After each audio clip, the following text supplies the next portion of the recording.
بسم الله الرحمن الرحيم إن الحمد لله والصلاة والسلام على رسول الله وعلى آله وصحبه أجمعين ومن اتبعهم بإحسان إلى يوم الدين أما بعد.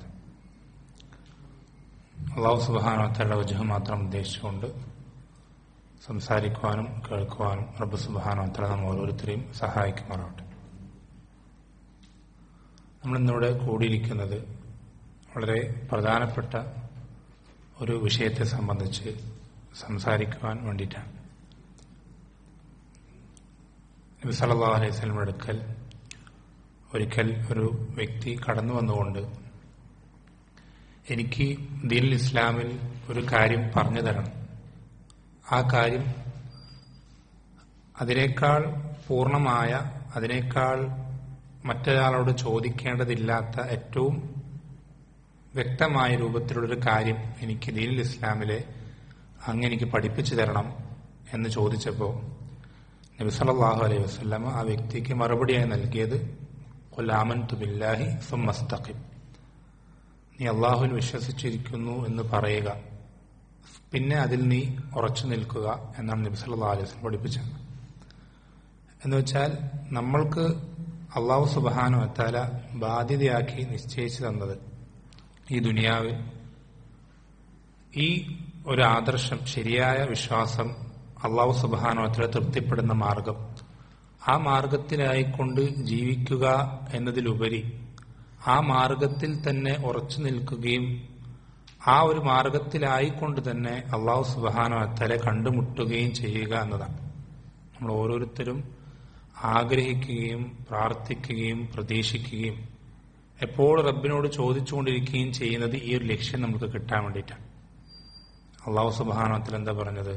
യാ അയ്യുഹല്ലദീന ആമനു തഖുല്ലാഹ ഹഖ്ക തുഖാതിഹി വലാ തമൂതുന്ന ഇല്ലാ വഅൻതും മുസ്ലിമൂൻ, മുസ്ലിമീങ്ങളായിക്കൊണ്ടല്ലാതെ നിങ്ങൾ മരണപ്പെടരുത് എന്നാണ്. നമ്മൾക്ക് ശരിയായ ഇസ്ലാമിലായിക്കൊണ്ട് അള്ളാഹു സുബ്ഹാനഹു വ തആല തൃപ്തിപ്പെടുന്ന രൂപത്തിലായിക്കൊണ്ട് ജീവിക്കുക എന്നതിലുപരി ആ ഒരു അവസ്ഥയിൽ തന്നെ മരണപ്പെടണം. എന്നുവെച്ചാൽ മരിക്കുന്നതുവരെ അവരെ ആ ആദർശത്തിൽ തന്നെ കലർപ്പ് വരാതെ, വഴി തെറ്റാതെ, വലത്തോട്ടും ഇടത്തോട്ടും തിരിയാതെ, അങ്ങനെ അള്ളാഹു സുബ്ഹാനഹു വ തആല ഇഷ്ടപ്പെടുന്ന രൂപത്തിൽ, തൃപ്തിപ്പെടുന്ന രൂപത്തിൽ മരണം വരെ ഉറച്ചു നിൽക്കണം എന്നുള്ളത് നമ്മളെ സംബന്ധിച്ചിടത്തോളം നിർബന്ധം. നമ്മൾ പലപ്പോഴും ശ്രദ്ധിക്കാതെ പോകുന്നൊരു കാര്യമാണ് സൂറത്തുൽ ഫാത്തിഹയിൽ നമ്മൾ ശ്രദ്ധിച്ചിട്ടുണ്ടാവും. അള്ളാഹു സുബ്ഹാനഹു വ തആല 5 നേരം നിസ്കാരം നിർബന്ധമാക്കിയിട്ടുണ്ട് ഓരോ മുസ്ലിമിനും. ഒരു മുസ്ലിം അവന്റെ ജീവിതത്തിൽ ഏറ്റവും ചുരുങ്ങിയത് 17 തവണ അവന് ഓരോ ദിവസവും സൂറത്തുൽ ഫാത്തിഹ ആവർത്തിച്ച് പാരായണം ചെയ്യുന്ന നിർബന്ധം. ഫാത്തിഹ ഇല്ലാത്ത നിസ്കാരം ശരിയാവുകയില്ല. ഈ ഫാത്തിഹ എന്ന് പറയുന്നത് ഈ സൂറത്ത്, ആ സൂറത്തിന്റെ നിങ്ങൾ അർത്ഥം വായിച്ചിട്ടുണ്ടെങ്കിൽ അല്ലെങ്കിൽ തഫ്സീർ വായിച്ചിട്ടുണ്ടെങ്കിൽ നിങ്ങൾക്ക് എളുപ്പത്തിൽ മനസ്സിലാക്കാൻ സാധിക്കുന്ന കാര്യമാണ്. സൂറത്തുൽ ഫാത്തിഹയുടെ ചുരുക്കം, അതിന്റെ ആകത്തുക എന്നുള്ളത് അതൊരു പ്രാർത്ഥന. സൂറത്തുൽ ഫാത്തിഹ എന്നുള്ളത് അതൊരു പ്രാർത്ഥന. ഈ പ്രാർത്ഥനയ്ക്ക് ആമുഖമായി നമ്മൾ പല കാര്യങ്ങളും റബ്ബിനെ സംബന്ധിച്ച് പുകഴ്ത്തി, അവനെപ്പറ്റി ആവർത്തിച്ച് പറഞ്ഞു, അവന്റെ പല വിശേഷങ്ങൾ എടുത്തു പറഞ്ഞു. ഇതൊക്കെ എടുത്തു പറഞ്ഞ് എന്തിനാണെന്നറിയോ? ഈ പ്രാർത്ഥന സ്വീകരിക്കുന്ന എളുപ്പമാകാൻ വേണ്ടിയിട്ടാണ്. എന്നിട്ട് നമ്മൾ നമ്മുടെ ചില കാര്യങ്ങൾ നമ്മൾ ഏറ്റുപറയാണ്. റബ്ബേ, ഞാൻ ഇങ്ങനെ എന്റെ എല്ലാ കാര്യങ്ങളും നിന്നോടെ ചോദിക്കുകയുള്ളൂ, എന്റെ എല്ലാ ഇബാദത്തും നിനക്ക് മാത്രമേ നൽകുകയുള്ളൂ. ഇതൊക്കെ ഏറ്റുപറയുന്നത് ഈ പ്രാർത്ഥനയ്ക്ക് ഉത്തരം കിട്ടാൻ വേണ്ടിയിട്ടാണ്. എന്നിട്ട് നമ്മൾ ഏറ്റവും കൂടുതൽ ആവർത്തിച്ച് പ്രാർത്ഥിക്കുന്ന ഈ പ്രാർത്ഥന എന്താണെന്നറിയോ? നമ്മൾക്ക് ഏറ്റവും കൂടുതൽ ആവശ്യമുള്ള പ്രാർത്ഥന. ഒരു മനുഷ്യന് അവന്റെ ജീവിതത്തിൽ ഏറ്റവും അധികം ആവശ്യമുള്ള പ്രാർത്ഥനയാണ് ഈ പ്രാർത്ഥന. ഇഹ്ദിന സിറാത്തൽ മുസ്തഖീം. ഇഹ്ദിന സിറാത്തൽ മുസ്തഖീം എന്നുള്ള പ്രാർത്ഥന നിങ്ങളൊന്ന് ആലോചിച്ചു. നമ്മൾ സാധാരണഗതിയിൽ അതിന്റെ അർത്ഥം എങ്ങനെ കേട്ടിട്ടുള്ളത്, പഠിച്ചിട്ടുള്ളത് അല്ലെങ്കിൽ വായിച്ചിട്ടുള്ളത് എങ്ങനെയാണ്? സിറാത്തൽ മുസ്തഖീമിലേക്ക് വഴി ചേർക്കുകയാണ്. എന്ന് വെച്ചാൽ ഒരാൾ സിറാത്തൽ മുസ്തഖീമിലേക്ക് എത്തിയിട്ടില്ല, എത്താത്ത ഒരാളെ സിറാത്തൽ മുസ്തഖീമിലേക്ക് വഴിയിലേക്ക് എത്തിക്കണേ എന്നുള്ള അർത്ഥമേ നമ്മൾ പലപ്പോഴും പഠിച്ചിട്ടുള്ളൂ. ശരിക്കും ഇഹ്ദിന എന്നുള്ള വാക്കിൽ അല്ലെങ്കിൽ ആ ഒരു ആയത്ത് കൊണ്ട് ഉദ്ദേശിക്കപ്പെടുന്നത് ആ ഒരു അർത്ഥം മാത്രമല്ല.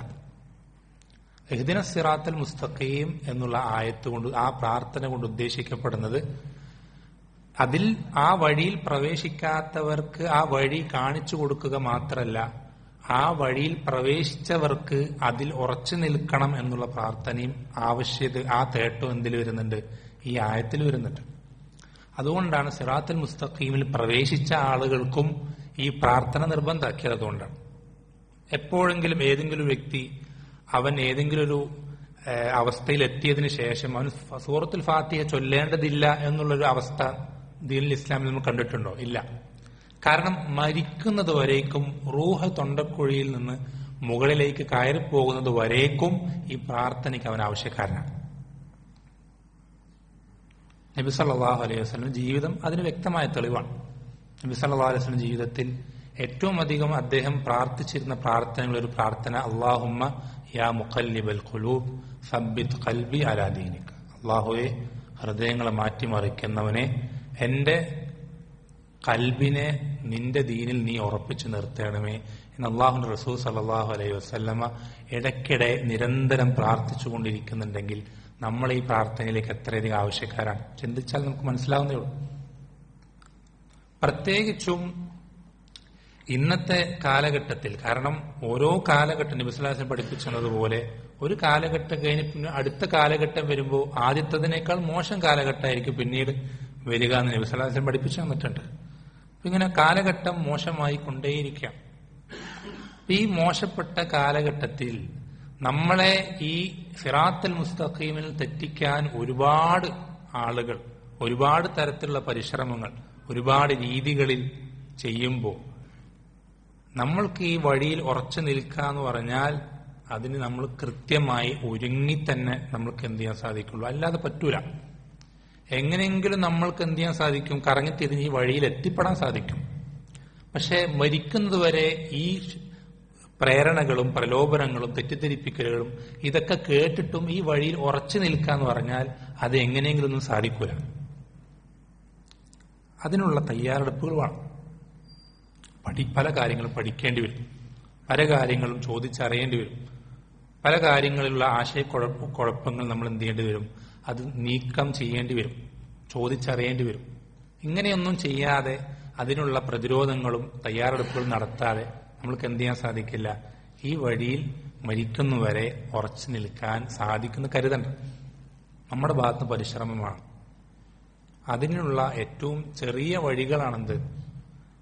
ഈ നേരത്തെ പറഞ്ഞ പ്രാർത്ഥനകളും അതുപോലെ തന്നെ ഇത്തരം സദസ്സുകളിൽ പങ്കെടുക്കലൊക്കെ അതിലുള്ള ഏറ്റവും ചെറിയ സബബുകൾ സ്വീകരിക്കാന്നുള്ളത് മാത്രമാണ്. എല്ലാം റബ്ബിന്റെ കൈകളിലാണ്, അള്ളാഹു സുബ്ഹാനഹു വ തആല കൈകളിലാണ്. നബി സല്ലല്ലാഹു അലൈഹി വസല്ലം പഠിപ്പിച്ചു തന്നില്ലേ, എല്ലാ കൽബുകളും ഹൃദയങ്ങൾ അള്ളാഹുവിന് 2 വിരലുകൾക്കിടയിലാണ്. എന്നുവെച്ചാൽ അവൻ ഉദ്ദേശിക്കുന്നത് പോലെ അവൻ എന്ത് ചെയ്യും? അതിനെ മാറ്റിമറിക്കും. അതായത് നബി സല്ലല്ലാഹു അലൈഹി വസല്ലം പഠിപ്പിച്ചെന്ന് അവസാന കാലഘട്ടത്തിൽ ചില അവസ്ഥകൾ വരുമ്പോൾ, ചില സാഹചര്യങ്ങൾ വരുമ്പോൾ രാവിലെ മുഅ്മിനാവൻ രാത്രി കാഫറാവും, രാത്രി മുഅ്മിനാവൻ രാവിലെ കാഫറാവും. അത്ര പെട്ടെന്ന് മാറി. കൽബിന് കൽബ് എന്നുള്ള പേര് അറബിയിൽ കലബ എന്ന് പറഞ്ഞാൽ മാറി മറിഞ്ഞു എന്നർത്ഥം. കൽബിന് കൽബ് എന്നുള്ള പേര് വരാൻ തന്നെ കാരണം അത് മാറി മറിഞ്ഞു, ഒരു എന്ത് ചെയ്യുന്നില്ല, ഒരു പ്രത്യേക അവസ്ഥയിൽ അത് തുടരാത്തൊരു കാര്യമാണ് കൽബ് എന്നുള്ളത്. ഇങ്ങനെ മാറി മറിഞ്ഞു കൊണ്ടിരിക്കുന്ന കൽബിൽ നമ്മുടെ വിശ്വാസവും അതുപോലെ തന്നെ ദീനിന്റെ ആദർശങ്ങളും മാറാതെ പിടിച്ചു നിർത്താന്ന് പറഞ്ഞാൽ അത് ഇത്തിരി പ്രയാസമുള്ള കാര്യം തന്നെയാണ്. അത് റബ്ബ് എളുപ്പമാക്കിയവർക്കല്ലാതെ അത് എളുപ്പമാവൂല. അതുകൊണ്ട് തന്നെ നമ്മൾക്ക് ഈ വിഷയത്തിൽ റബ്ബ് സുബ്ഹാനഹു ചില കാര്യങ്ങൾ നമ്മൾക്ക് ഈ വിഷയത്തിൽ പ്രതിരോധമായിക്കൊണ്ട് തയ്യാറെടുപ്പുകളായിക്കൊണ്ട് നമ്മളോട് പലതും സ്വീകരിക്കാൻ പറഞ്ഞിട്ടുണ്ട്. അത്തരം കാര്യങ്ങൾ നമ്മൾ സ്വീകരിക്കുകയും ബാക്കി റബ്ബിലേക്ക് ആ വിഷയം ബലമേൽപ്പിക്കുകയും ചെയ്തു കഴിഞ്ഞാൽ റബ്ബ് അത് എന്ത് ചെയ്യും? നോക്കിക്കോളും.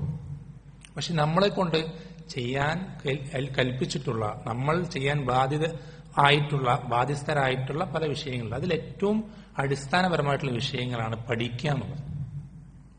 ഇൽമു പഠിക്കണം, ദീൻ പഠിക്കണം. പ്രത്യേകിച്ച് നമ്മുടെ വിഷയം എന്താ? സലഫിയത്തിൽ ഉറച്ചു നിൽക്കാനുള്ള മാർഗങ്ങൾ, അതിനുള്ള നമ്മൾ സ്വീകരിക്കേണ്ട അടിസ്ഥാന വിഷയങ്ങൾ എന്നുള്ളതാണ് നമ്മുടെ വിഷയം. അപ്പൊ എന്താണ് സലഫിയത്ത്? അതിൽ നിന്ന് തുടങ്ങാം അല്ലെ? പല ആളുകളും നമ്മുടെ നാട്ടിലൊക്കെ പറയാ, സാധാരണക്കാരെന്താ പറയാ, ഹനഫി മദ്ഹബുണ്ട്, ഷാഫി മദ്ഹബുണ്ട്, മാലിക്കി മദ്ഹബുണ്ട്, ഹംബലി മദ്ഹബുണ്ട്. ഇപ്പൊ ദാബന്മാർ പുതിയൊരു മദ്ഹബ്, സലഫി മദ്ഹബ്, അഞ്ചാമത്തെ മദ്ഹബ് എന്നുള്ള നിലയ്ക്ക് പറയാം. ശരിക്കും ഇതൊരു മദ്ഹബല്ല. ഇത് ഏതെങ്കിലും ഒരു പ്രത്യേക രാജ്യത്തിന്റെയോ അല്ലെങ്കിൽ ഒരു പ്രത്യേക പണ്ഡിതന്റെയോ അല്ലെങ്കിൽ ഒരു പ്രത്യേക രീതിയുടെയോ ഒന്നും പേരല്ല. സലഫിയത്ത് എന്ന് പറയുന്നത് അതുകൊണ്ട് ഉദ്ദേശിക്കുന്ന ഇത്രയേ ഉള്ളൂ, ദീനുൽ ഇസ്ലാമിന്റെ കലർപ്പില്ലാത്ത രൂപം, അത്രേ ഉദ്ദേശിക്കുന്നുള്ളൂ. വേറൊരു അർത്ഥവും അതുകൊണ്ട് അർത്ഥമാക്കുന്നില്ല, നമ്മൾ പഠിപ്പിക്കുന്നുമില്ല, ആളുകളെ പറഞ്ഞു കൊടുക്കുന്നുമില്ല. അത് നമുക്ക് വ്യക്തമാകാൻ വേണ്ടി ഒരു കാര്യം ഞാൻ പറഞ്ഞുതരാം.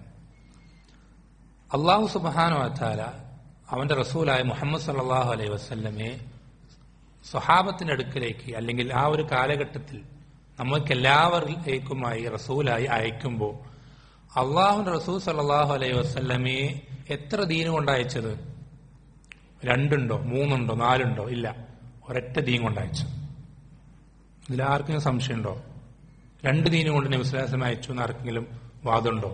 ആരെങ്കിലും കരുതുന്നുണ്ടോ? ഉണ്ടോ? ഇല്ല, ഒരൊറ്റ ദീൻ കൊണ്ടല്ല അയച്ചത്. നബി സല്ലല്ലാഹു അലൈഹി വസല്ലമ സ്വഹാബത്തിന് പഠിപ്പിച്ചു കൊടുത്ത ദീൻ ഒന്നാണ്. സ്വഹാബത്ത് മനസ്സിലാക്കി നടപ്പിൽ വരുത്തിയ ദീനും ഒന്നെന്നെയാണ്. ഈ ഒരവസ്ഥ, ആ ഒരു ദീനുണ്ടല്ലോ, ആ ഒരു ദീനിന് നമ്മൾ വിളിക്കുന്ന പേരാണ് സലഫിയത്ത് എന്നുള്ളത്. അതിന് ഇസ്ലാം എന്ന് വിളിച്ചാൽ മതി പോരെ, ശരിക്കും അത് മതിയായിരുന്നു. പക്ഷെ എന്താ നമ്മൾ ഇസ്ലാം എന്ന് വിളിക്കാത്ത? എന്താ? എല്ലാവരും പറയുന്ന എന്താ? ഞങ്ങൾ മുസ്ലിമീങ്ങളാണ്, ഞങ്ങളാണ് ശരിയായ ഇസ്ലാമിന്റെ ആളുകൾ, ഞങ്ങളാണ് എന്നെല്ലാവരും വാദിക്കുമ്പോൾ ഇങ്ങനെ എല്ലാവരുടെ ഇസ്ലാമിൽ നിന്നും ശരിയായ ഇസ്ലാമിനെ വേറിട്ട് നിർത്താൻ ഒരു പേര്, അത്രയും അതുകൊണ്ട് എന്തുകൊണ്ട് ഉദ്ദേശിക്കുന്നുള്ളൂ? സലഫിയത്ത് കൊണ്ട് ഉദ്ദേശിക്കുന്നുള്ളൂ. അതല്ലാതെ ഇതെന്തെങ്കിലും ഒരു കക്ഷിത്വത്തിന്റെയോ അല്ലെങ്കിൽ മറ്റെന്തെങ്കിലും ഒരു വേർതിരിവിന്റെയോ ചേരിതിരിവിന്റെയോ ഒന്നും പേരല്ല സലഫിയത്ത് എന്നുള്ളത്. സലഫിയത്ത് കൊണ്ട് ഇത്രേ ഉദ്ദേശിക്കുന്നുള്ളൂ, നബി സല്ലല്ലാഹു അലൈഹി വസല്ലമ സഹാബത്തിനെ ഏതൊരു അവസ്ഥയിൽ ഏതൊരു ദീനിലായിക്കൊണ്ടാണോ അവരെ വിട്ടേച്ചു പോയത്, അതേ ദീൻ, മാറ്റം വരാത്ത കലർപ്പില്ലാത്ത ദീൻ, ആ ദീനിനാണ് സലഫിയത്ത് എന്ന് പറയുന്നത്. ഒന്നാലോചിച്ച്, സലഫിയത്ത് എന്ന് പറഞ്ഞാൽ സലഫുകളുടെ ദീൻ എന്നർത്ഥം, സലഫുകളുടെ ആദർശം. സലഫ് എന്ന് പറഞ്ഞാൽ കഴിഞ്ഞു പോയതിനാണ് സലഫ എന്ന് പറയാം. കഴിഞ്ഞുപോയ നമ്മുടെ മുൻഗാമികളായ, അതുകൊണ്ട് ഉദ്ദേശിക്കുന്നത് കഴിഞ്ഞുപോയ എല്ലാ ആളുകളെയല്ല, നമ്മൾക്ക് മാതൃകകളായി നിശ്ചയിച്ചു തന്ന മുൻഗാമികൾ. നമ്മൾക്ക് മാതൃകകളായി നിശ്ചയിച്ച മുൻഗാമികളാരാ? നമ്മളൊന്ന് ആലോചിക്കുക, നമ്മൾ മിക്ക മുസ്ലിമുകളും ചോദിച്ചു നോക്കിയാൽ നമ്മൾക്ക് ഈ ദീനിൽ മാതൃകൾ ആരാണ് ചോദിച്ചു നോക്കിയാൽ അവരെന്താ പറയാ? എല്ലാവരും പറയുന്ന ഒരു കാര്യം അല്ലാഹു റസൂൽ സല്ലല്ലാഹു അലൈഹി വസല്ലം. അതോടെ സ്റ്റോപ്പ് ആയില്ല, കഴിഞ്ഞില്ല. നമ്മൾക്ക് ഈ ദീനിൽ മാതൃകകൾ എന്ന് പറയുന്നത് അല്ലാഹു റസൂൽ സല്ലല്ലാഹു അലൈഹി വസല്ലമ ആണ്, ശരിയാണ്. പക്ഷെ അത് മാത്രല്ല, വളരെ ശ്രദ്ധിക്കേണ്ട ഒരു കാര്യമാണ്. അത് മനസ്സിലാക്കിയാൽ എന്തുകൊണ്ടാണ് സലഫിയത്ത് അല്ലെങ്കിൽ നമ്മൾ സലഫുകളിലേക്ക് ചേർത്തി പറയുന്നത് എന്നും മനസ്സിലാവും. നബി സല്ലല്ലാഹു അലൈഹി വസല്ലം പറഞ്ഞൊരു സംഭവമുണ്ട്, ഒരു ഹദീസ്. സഹാബത്തിന് നബി സല്ലല്ലാഹു അലൈഹി വസല്ലം പറഞ്ഞു കൊടുക്കുകയാണ്, ഇഫ്തറഖത്തിൽ യഹൂദു അലാ 71 ഫിർഖ. ജൂതന്മാർ 71 വിഭാഗങ്ങളായി പിരിഞ്ഞിട്ടുണ്ട്. വഫ്തറഖത്തിൻ നസാറ അലാ 72 ഫിർഖ. നസാറാക്കൾ 72 വിഭാഗങ്ങളായി പിരിഞ്ഞിട്ടുണ്ട്. എന്നിട്ട് നബി സല്ലല്ലാഹു അലൈഹി വസല്ലം പറയാണ്, വസതഫ്തരിഖു ഹാദിഹിൽ ഉമ്മത്തു അലാ 73 ഫിർഖ. എന്റെ ഉമ്മത്ത്, മുസ്ലിം ഉമ്മത്ത് 73 വിഭാഗങ്ങളായി പിരിയും എന്ന് പറഞ്ഞാൽ അപ്പൊ പിരിഞ്ഞിട്ടില്ല. അപ്പൊ എത്ര വിഭാഗമുണ്ട്? ഒരൊറ്റ വിഭാഗമുള്ളൂ. ആ ഒരു വിഭാഗത്തോട് നബി സല്ലല്ലാഹു അലൈഹി വസല്ലം പറയാണ്, ഈ ഉമ്മത്ത്, മുസ്ലിം ഉമ്മത്ത് 73 പിരിയും. എന്നിട്ട് 73 പറ്റി നമ്മുടെ നാട്ടിലൊരു ധാരണ എന്താ? മുസ്ലിം ആയ പിന്നെ ഒരു കുഴപ്പമില്ല, മുസ്ലിം പേരുണ്ടായാൽ മതി, ഐഡന്റിറ്റിയിൽ ഇസ്ലാം ആണെങ്കിൽ പിന്നെ ഒരു പ്രശ്നമില്ല, പിന്നെ മരിക്കാൻ കാത്തു നിൽക്കുന്ന പോലെ പലരുടെ ധാരണ, മരിച്ച ഉടനെ സ്വർഗത്ത് പോകുന്ന പോലെയാണ്. നബി സല്ലല്ലാഹു അലൈഹി വസല്ലം ആ 73 പറ്റിയും പറഞ്ഞത് കുല്ലുഹാ ഫിന്നാർ, അവരെല്ലാവരും നരകത്തിലാണെന്നവർ. എല്ലാവരും നരകത്തിലാണെന്നവർ, സ്വർഗത്തിലാണെന്നല്ലവർ. ഇല്ല വാഹിദ, ഒരു വിഭാഗം ഒഴികെ. ഒരു വിഭാഗം ഒഴികെ എന്നുവെച്ചാൽ ആ എല്ലാ മുസ്ലിമീങ്ങളും ഈ വിഭാഗത്തിൽ പെടാത്ത എല്ലാവരും കാലാകാലം നരകത്തിലാണെന്നല്ല പറയും അതിന്റെ അർത്ഥം. മറിച്ച് അവരിൽ ശരിയായ ഈമാനുള്ള കലർപ്പില്ലാത്ത തൗഹീദുള്ള ആളുകളൊക്കെ സ്വർഗത്തിൽ കയറും. പക്ഷേ അവരൊക്കെ നരകത്തിൽ പ്രവേശിക്കാൻ അർഹരായിത്തീരും. അർഹരായിത്തീരുന്ന് പറഞ്ഞാൽ അവർ നരകത്തിൽ അള്ളാഹ് ഉദ്ദേശിച്ചാൽ പുറത്തു കൊടുക്കും, അത് വേറെ വിഷയം. പക്ഷെ അവർ നരകത്തിൽ പ്രവേശിക്കാൻ അർഹരായിത്തീരും. എന്ത് കാരണത്താൽ?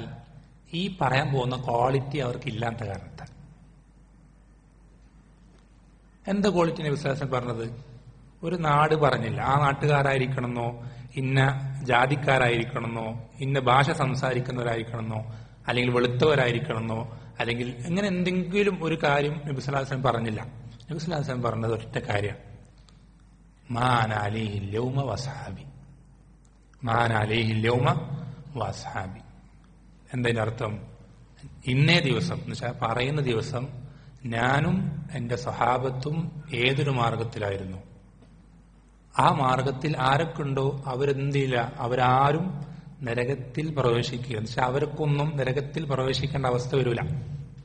അവരെ എന്ത് ചെയ്യുള്ളൂ? നരകത്തിൽ പ്രവേശിക്കാതെ സ്വർഗത്തിൽ പ്രവേശിക്കുകയുള്ളൂ എന്ന് ഏതെങ്കിലും നമ്മളാരെങ്കിലും ഞാനോ വേറെ ഏതെങ്കിലും ആൾക്കാർ പറയുന്നതല്ല. സലഫി പണ്ഡിതന്മാരുടെ വാക്കല്ല, നബി സല്ലല്ലാഹു അലൈഹി വസല്ലം വാക്കാണ്. അപ്പൊ നമ്മൾ പറഞ്ഞു അള്ളാഹുവിന്റെ റസൂൽ സല്ലല്ലാഹു അലൈഹി വസല്ലമയെയും നമ്മൾ മാതൃകയാക്കണം. അതുപോലെ അതിന്റെ കൂടെ ചേർത്തി പറഞ്ഞ കാര്യം വഅസ്ഹാബി, നബി സല്ലല്ലാഹു അലൈഹി വസല്ലം വാക്കാണ്. എന്റെ സ്വഹാബത്തിനെയും അവരുടെയും മാർഗം.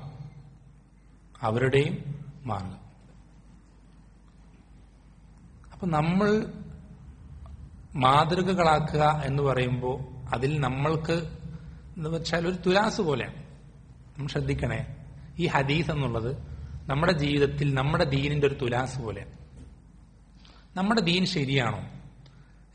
ഞാൻ നരകത്തിന് രക്ഷപ്പെടുമോ? മരണപ്പെട്ട് കഴിഞ്ഞാൽ എനിക്ക് നരകത്ത് പോവാതെ സ്വർഗത്ത് പോകാൻ പറ്റുമോ എന്നൊരാൾക്ക് അറിയാൻ ആഗ്രഹമുണ്ടെങ്കിൽ അവൻ ഈ ഹദീസ് നോക്കിയാൽ മതി. ഈ ഹദീസ് നബി സല്ലല്ലാഹു അലൈഹി വസല്ലം പറഞ്ഞ കാര്യം, നബി സല്ലല്ലാഹു അലൈഹി വസല്ലം സ്വഹാബത്തിന്റെയും ദീനും, ഇതാണ് ഈ തുലാസിന്റെ ഒരു തട്ടിൽ വെക്കേണ്ടത്. നമുക്ക് തൂക്കി നോക്കാനുള്ള യൂണിറ്റ് അതാണ്. മറ്റേ തട്ടിൽ നമ്മുടെ ദീൻ, നമ്മുടെ നിലപാടുകൾ, നമ്മുടെ വിശ്വാസം, നമ്മുടെ ആദർശത്തിന്റെ ഓരോ വിഷയത്തിൽ നമ്മുടെ നിലപാടുകൾ എത്താം. ഇത് നമ്മൾ കമ്പയർ ചെയ്യുമ്പോൾ നമ്മുടെ ദീനും അവരുടെ ദീനും നമുക്ക് ഏകദേശം ഒരേ ഒരു ഗേറ്റിൽ വരുന്നില്ലെങ്കിൽ നമ്മുടെ ദീനിന് പ്രശ്നമുണ്ട്. അത് നമ്മുടെ ദീനിൽ എത്ര ലക്ഷം ആൾക്കാരുണ്ടായിട്ടും കാര്യമില്ല, നമ്മൾ ഏതൊക്കെ സംഘടനകൾ അംഗമായിട്ടും കാര്യമൊന്നുമില്ല, നമ്മൾ ഏതൊക്കെ വലിയ പണ്ഡിതനെയാണ് പിൻപറ്റുന്ന പറഞ്ഞിട്ടും യാതൊരു കാര്യമില്ല. ഈ ഒരു ഗുണമില്ലാത്തവൻ വേറെന്ത് ഗുണമുണ്ടായിട്ടും കാര്യമില്ല എന്നർത്ഥം. നരകത്തിന് രക്ഷപ്പെടാൻ ഈ ഒരു ക്വാളിറ്റി മതിയാ, അത് നിർബന്ധമാണ്. വേറൊരു നിവൃത്തി നമുക്കില്ല.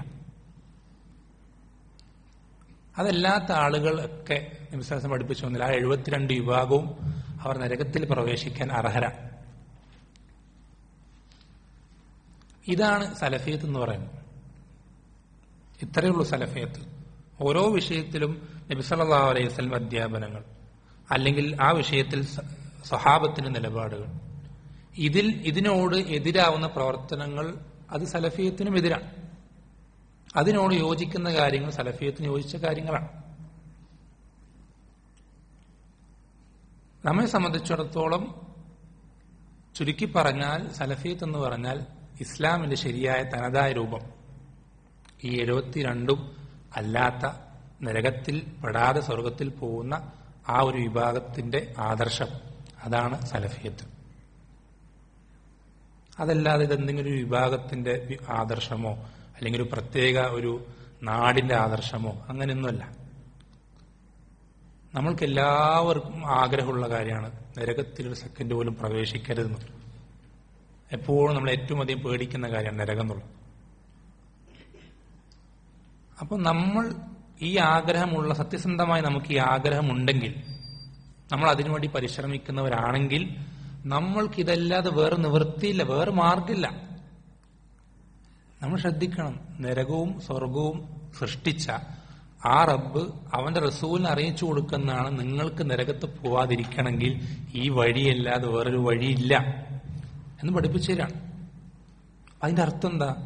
ഒരാൾ സലഫിയത്തെ സ്വീകരിക്കൽ, സലഫിയാവൽ അവന് നിർബന്ധമാണ്, അവൻ നരകത്തിൽ പോകണമെന്ന് ആഗ്രഹം ഉണ്ടെങ്കിൽ. ഇത് പല ആൾക്കാരും ധാരണ ഞാൻ മുസ്ലിമാണല്ലോ, പിന്നെ ഞാൻ സലഫി ആയാലും അതിൽ ചേർന്നാലും ഇതിൽ ചേർന്നാലും ഇതൊന്നും ഒരു പ്രശ്നമില്ലാത്ത കാര്യമാണ്, ഇതൊക്കെ ഒരേപോലെയാണ് എന്നുള്ളൊരു തെറ്റിദ്ധാരണ മാറ്റണം. അത് ശരിയല്ല. സലഫിയത്ത് എന്നുള്ളത് ഒരു പാർട്ടിയല്ല, ആദർശമാണ്. അത് ഈ നബി സല്ലല്ലാഹു അലൈഹി വസല്ലം പറഞ്ഞ ഈ ക്വാളിറ്റിയുടെ അടിസ്ഥാനത്തിലാണ് അതിന്റെ ശരിയും തെറ്റും അതിൽ നിർണ്ണയിക്കപ്പെടുന്നത്. അതല്ലാതെ അതിലെന്തെങ്കിലും ഒരു പ്രത്യേക അജണ്ടകളോ പ്രത്യേക മാർഗനിർദ്ദേശങ്ങളോ അല്ലെങ്കിൽ പ്രത്യേക അങ്ങനെ എന്തെങ്കിലും ഒരു കാര്യം റെഗുലേഷൻസ് അങ്ങനൊന്നും അതിലില്ല. വളരെ വ്യക്തമായ എളുപ്പമുള്ള ആദർശമാണ്.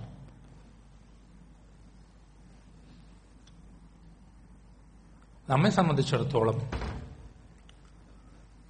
നമ്മളൊരാൾ ഇപ്പൊ ഞാൻ സലഫിയാണെന്ന് പറഞ്ഞാൽ അതൊരിക്കലും എന്തല്ല ഒരു മോശപ്പെട്ട കാര്യമല്ല.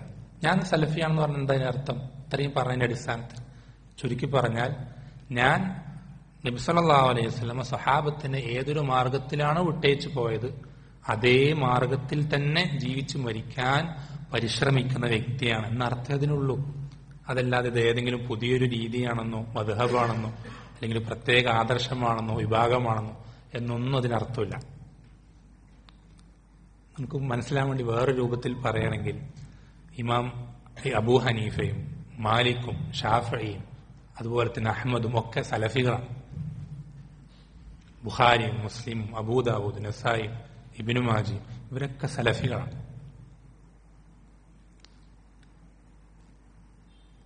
അപ്പോൾ സലഫിയത്ത് എന്ന് പറഞ്ഞാൽ ചുരുക്കത്തിൽ അത് ശരിയായ പാത. നമ്മൾ സിറാത്തുൽ മുസ്തഖീം എന്ന് പറയുന്നത് നമ്മൾ എപ്പോഴും ശ്രദ്ധിക്കണം. സിറാത്ത് എന്ന് അള്ളാഹ് പറഞ്ഞു. സിറാത്ത് എന്ന് പറഞ്ഞാൽ ഒരു വഴിയുള്ളൂ. സിറാത്ത് എന്ന് പറഞ്ഞാൽ ഒരൊറ്റ വഴിയുള്ളൂ, രണ്ടില്ല മൂന്നില്ല. സിറാത്ത് എന്ന് വെച്ചാൽ ഒരൊറ്റ വഴിയാണ്. ശരിയായ വഴി ഒന്നേ ഉള്ളൂ. നബി സല്ലല്ലാഹു അലൈഹി വസല്ലമ സഹാബത്തിന്റെ അടുക്കൽ ഇരിക്കുമ്പോൾ ഇബ്നു മസ്ഊദ് റളിയല്ലാഹു അൻഹു പറയുന്നു, മണലിൽ എന്ത് ചെയ്യാൻ നബി സല്ലല്ലാഹു അലൈഹി വസല്ലമ നേരൊരു വര വരയ്ക്കാം. നബി സല്ലല്ലാഹു അലൈഹി വസല്ലം പറയാണ്, ഇതാണ് സിറാത്തുൽ മുസ്തഖീം, ഒരൊറ്റ വഴിയുള്ളൂ. എന്നിട്ട് തലങ്ങും വിലങ്ങുമായി കുറുകെ ഒരുപാട് വരകൾ വരയ്ക്കാം. ഒരുപാട് വഴികൾ, നരകത്തിലേക്ക് എത്തിക്കാൻ ഇഷ്ടം പോലെ വഴികളുണ്ട്. എങ്ങനെ ഏത് രൂപത്തിൽ പോയാലും നരകത്തിലേക്ക് എത്താം. പക്ഷെ സ്വർഗത്തിലേക്ക് അങ്ങനല്ല, അതിനൊരൊറ്റ മാർഗമുള്ളൂ. ആ മാർഗത്തിന്റെ പേരാണ് സലഫിയത്ത്. ഇനിയിപ്പോ സലഫിയത്ത് എന്ന് പറയുന്നതിൽ പ്രയാസം ഉണ്ടെങ്കിൽ നമുക്ക് ആ പേര് മാറ്റുന്നതിൽ യാതൊരു പ്രശ്നമില്ല. ഇതെന്തെങ്കിലും ഒരു പ്രത്യേക ഒരു വിഭാഗത്തിന്റെ എന്തെങ്കിലും ഒരു അടയാളമായിട്ടുള്ള പേരുകൾ അങ്ങനൊന്നുമല്ല. നമുക്ക് സഹാബത്തിന്റെ മാർഗമെന്നോ അതിന് നബി സല്ലല്ലാഹു അലൈഹി വസല്ലം സഹാബത്തിനെ വിട്ടേച്ചു പോയ മാർഗമെന്നോ ഇങ്ങനെ ഏത് പേരിലും പറയാം. പേരിൽ പ്രത്യേകിച്ച് ഒരു കാര്യമില്ല. നമ്മൾ ആ ആദർശത്തിലാകുന്നതിലാണ് കാര്യം. നമ്മൾ ആ ആദർശത്തിലാകുന്നതിലാണ് കാര്യം. നമ്മൾ ആ ആദർശത്തിലായിട്ടില്ലെങ്കിൽ നമ്മുടെ പേര് സലഫി മസ്ജിദ് എന്ന് വെച്ചതുകൊണ്ടോ അല്ലെങ്കിൽ മദ്രസ സലഫി മദ്രസ എന്ന് പറഞ്ഞതുകൊണ്ടോ അതിലും പ്രത്യേകിച്ച് ഒരു കാര്യമില്ല. എന്നുവെച്ചാൽ അവകാശവാദങ്ങൾ ഉന്നയിക്കുക, നമ്മൾ പെരുമ കൊള്ളുക, അല്ലെങ്കിൽ അല്ലെങ്കിൽ ഇങ്ങനെയുള്ള കാര്യങ്ങൾ പ്രത്യേകിച്ച് അതിന്റെ റബ്ബിനെടുക്കൽ യാതൊരു വിലയില്ല. നമ്മൾ അതുപോലെ ആവുക എന്നുള്ളതാണ്. നബി സല്ലല്ലാഹു അലൈഹി വസല്ലം ഹദീസിൽ ഒരിക്കലും പറഞ്ഞില്ല നിങ്ങൾ സലഫി എന്ന് വാദിക്കണം അല്ലെങ്കിൽ സലഫിയത്തിലേക്ക് ചേർത്തി പറയണം അല്ലെങ്കിൽ ഇങ്ങനെയൊന്നും അല്ല നബി സല്ലല്ലാഹു അലൈഹി വസല്ലം പറഞ്ഞു. അതുപോലെ നിങ്ങളുടെ ദീൻ ആവുക, നിങ്ങളുടെ വിശ്വാസങ്ങൾ, ദീനിന്റെ ഓരോ വിഷയത്തിനും നിലപാടുകൾ അതുപോലെ ആവണം. എന്ന് വെച്ചാൽ ഉദാഹരണത്തിന് നമ്മുടെ വിശ്വാസം സ്വഹാബത്തിന്റെ വിശ്വാസം ആയിട്ടില്ലെങ്കിൽ നമ്മൾ നരകത്തിന് രക്ഷപ്പെട്ടിട്ടില്ല. ചുരുക്കത്തെ മനസ്സിലാവും. ഉദാഹരണം പറയാം. നമ്മുടെ വിശ്വാസം നബി സല്ലല്ലാഹു അലൈഹി വസല്ലം സ്വഹാബത്തിന് പഠിപ്പിച്ചു കൊടുത്ത വിശ്വാസം ആയിട്ടില്ലെങ്കിൽ, അതേപോലെ നമ്മുടെ വിശ്വാസം ആയിട്ടില്ലെങ്കിൽ നമ്മൾ നരകത്തിന് രക്ഷപ്പെട്ടവരായിട്ടില്ല ഇപ്പോഴും. വളരെ ഗൗരവമുള്ള വിഷയമാണ്. നമ്മൾ മുസ്ലിമീങ്ങളായതെന്തിനാ? നമ്മൾ അള്ളാഹുവിനെ ഇബാദത്ത് ചെയ്യുന്നതും ഹറാമുകളൊക്കെ നോക്കി ഹലാലൊക്കെ ഇത്രയൊക്കെ കഷ്ടപ്പെടുന്ന എന്തിനാ? എത്ര ആളുകളുണ്ട് ഇതൊന്നും ചെയ്യാതെ, ഇതൊന്നും നോക്കാതെ തോന്നിയതുപോലെ ജീവിക്കുന്ന ആളുകളുണ്ട്. എന്താണ് അവൻ ഇഷ്ടപ്പെടുന്നത്, എന്താണ് ചെയ്യാൻ പറ്റുന്നതൊക്കെ ചെയ്യാം. അങ്ങനത്തെ എത്ര ആളുകളുണ്ട്. നമ്മളെന്താ അതുപോലെ ചെയ്യാത്തെന്തുകൊണ്ടാ? നമുക്ക് നരകത്ത് പോണ്ടെന്നുള്ളതുകൊണ്ടാണ്. നമുക്ക് നരകത്ത് പോണ്ടെന്നുണ്ടെങ്കിൽ നമ്മൾ ഇത് ഇത്രയും ചെയ്താൽ പോരാ. നമ്മൾ എന്തിനും കൂടി ചെയ്യണം? നമ്മൾ സ്വഹാബത്തിൻ്റെത് പോലെ ആവണം ഓരോ നിലപാടുകളിലും. അത് വിശ്വാസമാണ് ഏറ്റവും ആദ്യം. അള്ളാഹു സുബ്ഹാനഹു വ തആല അതുകൊണ്ട് തന്നെ വിശ്വാസത്തിന്റെ കാര്യം പ്രത്യേകം എടുത്തു പറയുന്നുണ്ട് ഖുർആനിൽ. അള്ളാഹ് പറഞ്ഞെന്താ, ഫൈൻ ആമനു ബിമിസ്ലി മാ ആമൻതും ബിഹി ഫഖദ് ഇഹ്തദു. അള്ളാഹുവിന്റെ വാക്കാണ്. അള്ളാഹു സുബ്ഹാനഹു വ തആല വിശ്വസിക്കാത്ത ആ കാലഘട്ടത്തിലെ മുശ്രിക്കീങ്ങൾ, അതുപോലെ തന്നെ ജൂതം, മറ്റ് അഹ്ലു കിതാബ്, മറ്റെല്ലാവരോടും അവരെ പറ്റി പറയണത് ഫൈൻ ആമനു, അവർ വിശ്വസിച്ചാൽ, ഈമാൻ സ്വീകരിച്ചാൽ. എങ്ങനെ? ബിമിസ്ലി മാ ആമൻതും ബിഹി, നിങ്ങൾ വിശ്വസിച്ചതുപോലെ, സഹാബത്തെ നിങ്ങൾ വിശ്വസിച്ചതുപോലെ നിങ്ങളുടെ ഈമാൻ പോലെ അവരുടെ ഈമാൻ ആയി കഴിഞ്ഞാൽ ഫഖദ് ഇഹ്തദൗ, അവർ ഹിദായത്തിലായി എന്ന് അള്ളാഹുവിന്റെ വാക്കാണ്. എന്ന് വെച്ചാൽ നമ്മുടെ ഈമാൻ സഹാബത്തിന്റെ ഈമാൻ പോലെ ആയിക്കഴിഞ്ഞാൽ നമ്മൾ ഹിദായത്തിലായി എന്ന് അള്ളാഹ് ഉറപ്പ് തരുന്നുണ്ടെങ്കിൽ പിന്നെ നമുക്കെന്താ പേടിക്കാനുള്ളത്? പിന്നെ ആര് നമ്മുടെ കൂടെ ഇല്ലെങ്കിൽ നമുക്കെന്താ പ്രശ്നം? അള്ളയാണല്ലോ സ്വർഗത്തിനും നരകത്തിനുള്ള ഉടമസ്ഥൻ. അവനാണല്ലോ സ്വർഗവും നരകവും തരുന്നത്. അവൻ നമുക്ക് ഉറപ്പ് തരികയാണ് നമ്മൾ ഹിദായത്തിലായി, ഇനി ഒന്നും പേടിക്കണ്ട. എങ്ങനെ ആയിട്ടുണ്ടെങ്കിൽ? നമ്മുടെ ഈമാൻ സഹാബത്തിന് ഈമാൻ പോലെ ആയിട്ടുണ്ടെങ്കിൽ. അപ്പൊ നമ്മൾക്ക് ചുരുക്കി പറഞ്ഞാൽ നമ്മുടെ ക്രൈറ്റീരിയ എന്നുള്ളത്, നമ്മുടെ മാനദണ്ഡം എന്നുള്ളത്, നമ്മുടെ ദീൻ ശരിയാണോ തെറ്റാണോ, ഞാനിപ്പോ സിറാത്തുൽ മുസ്തഖീമിലാണോ അല്ലയോ എന്ന് തിരിച്ചറിയാനുള്ള ക്രൈറ്റീരിയ എന്നുള്ളത് സ്വഹാബത്താണ്. സ്വഹാബത്തിന്റെ വിശ്വാസം പോലെ നമ്മുടെ വിശ്വാസം ആയിട്ടുണ്ടെങ്കിൽ നമ്മൾ ശരിയായ റൂട്ടിലാണ്, സിറാത്തുൽ മുസ്തഖീമിലാണ്. ആരൊക്കെ നമ്മൾക്ക് എതിർന്നാലും ശരി, നമ്മുടെ കൂടെ ആരും ഇല്ലെങ്കിലും ശരി, നമ്മൾ എന്തൊക്കെ പേരിട്ട് വിളിച്ചാലും ശരി, നമ്മൾ സിറാത്തുൽ മുസ്തഖീമിലാണ്. ഇനിയിപ്പോ നമ്മൾ അങ്ങനെ അല്ലെങ്കിൽ നമ്മൾ എന്തൊക്കെ പേരിട്ട് വിളിച്ചിട്ടും കാര്യമൊന്നുമില്ല. റബ്ബിന്റെ അടുക്കൽ അത് നമുക്ക് ഉപകരിക്കുകയില്ല. ഇതാണ് സലഫിയത്ത് എന്ന് പറയുന്നത്, ചുരുക്കത്രയേ ഉള്ളൂ. അപ്പൊ ഓരോ മേഖലകളിൽ നമുക്ക് എന്ത് ചെയ്യേണ്ടി വരും? ഇത് പറയുമ്പോൾ നമുക്ക് പഠിക്കേണ്ടി വരും. സ്വഹാബത്ത് ഈ വിഷയത്തിൽ എങ്ങനെയായിരുന്നു, അള്ളാഹുവിനെ പറ്റി സ്വഹാബത്തിന്റെ നിലപാടെന്താണ്, ഖുർആനെ പറ്റി അവരുടെ നിലപാടെന്താണ്, പരലോകത്തെ പറ്റി, ഇങ്ങനെ ഓരോ വിഷയങ്ങളിലും അവരുടെ നിലപാടുകൾ എന്തൊക്കെയാണെന്ന് അറിയുകയും അത് പഠിക്കുകയും ചെയ്യേണ്ടി വരും. നമുക്കത് പഠിക്കാതെ വേറെ നിവൃത്തിയില്ല. അതിൽ നബി സല്ലല്ലാഹു അലൈഹി വസല്ലം പഠിപ്പിച്ചെന്താ, ത്വലബുൽ ഇൽമി ഫരീളത്തുൻ അലാ കുല്ലി മുസ്ലിമിൻ. നബി സല്ലല്ലാഹു അലൈഹി വസല്ലം വാക്കാണ്. അറിവ് അന്വേഷിക്കൽ ഓരോ മുസ്ലിമിന്റെ മേലും, ആണായിക്കോട്ടെ പെണ്ണായിക്കോട്ടെ, പ്രായപൂർത്തിയെത്തിയ ഓരോരുത്തരുടെ മേലും നിർബന്ധമാണെന്ന് പറഞ്ഞു. ഫരീളത്തുൻ, നമ്മൾ ഫർദ് നിസ്കാരം എന്ന് പറയാറുണ്ട്, അതേ വാക്കാണ്. നബി സല്ലല്ലാഹു അലൈഹി വസല്ലം പഠിപ്പിച്ചിരുന്നത് നിർബന്ധമാണ്. ഈ നിർബന്ധം എന്ന് പറഞ്ഞാൽ ഈ ഒരു അവസ്ഥയിലേക്ക് എത്തുന്നവരെ നമ്മുടെ നിലപാടുകൾ സ്വഹാബത്തിന്റെ നിലപാട് പോലെ ആയിട്ടുണ്ടോ എന്ന് പരിശോധിക്കുന്നവരെ നമ്മൾക്ക് അറിവന്വേഷിക്കൽ നിർബന്ധമാണ്. കാരണം അതെല്ലാം നമുക്ക് നരകത്തിന് രക്ഷപ്പെടാൻ വേറെ നിർത്തിയില്ല, വേറെ വഴിയില്ല. നിർബന്ധമാണ്, നബി സല്ലല്ലാഹു അലൈഹി വസല്ലം വാക്കാണ്.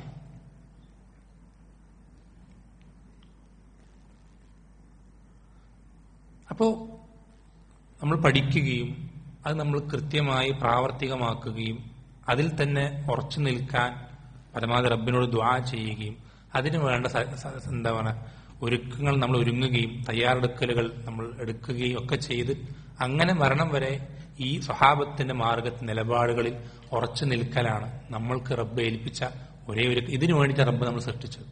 നമുക്ക് വേറൊന്നും റബ്ബ് നിർബന്ധമാക്കിയിട്ടില്ല. നമുക്ക് ഇത്രയും ദുനിയാവ് ചെയ്യാനുള്ളൂ. നമ്മൾ സൃഷ്ടിച്ച് ഇതിനു വേണ്ടിയിട്ടാണ്.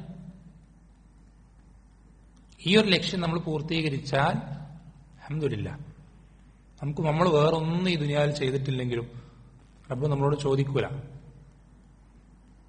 നമുക്ക് ശിക്ഷ ലഭിക്കൂല. പക്ഷെ ഈ ലക്ഷ്യം നമ്മൾ പൂർത്തീകരിച്ചിട്ടില്ലെങ്കിൽ വൻ നഷ്ടമാണ്.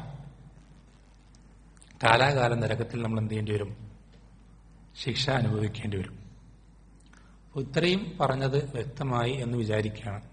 ഇത് ആമുഖമായി പറഞ്ഞാൽ വിഷയത്തിലേക്ക് കടക്കാം. ഇതാണ് സലഫിയത്ത്. ഇതിൽ അടിയുറച്ചു നിൽക്കാൻ എന്തൊക്കെയാണ് നമ്മൾ ചെയ്യേണ്ടതെന്നുള്ളതാണ് വിഷയം. ഈ ഒരു മാർഗത്തിൽ, ഈ ഒരു ശരിയായ പാതയിൽ അതിലുറച്ചു നിൽക്കാൻ നമ്മൾ സ്വീകരിക്കേണ്ട കാര്യങ്ങളിൽ ഒന്നാമത്തേത് നമ്മൾ നേരത്തെ സൂചിപ്പിച്ചു, പ്രാർത്ഥന,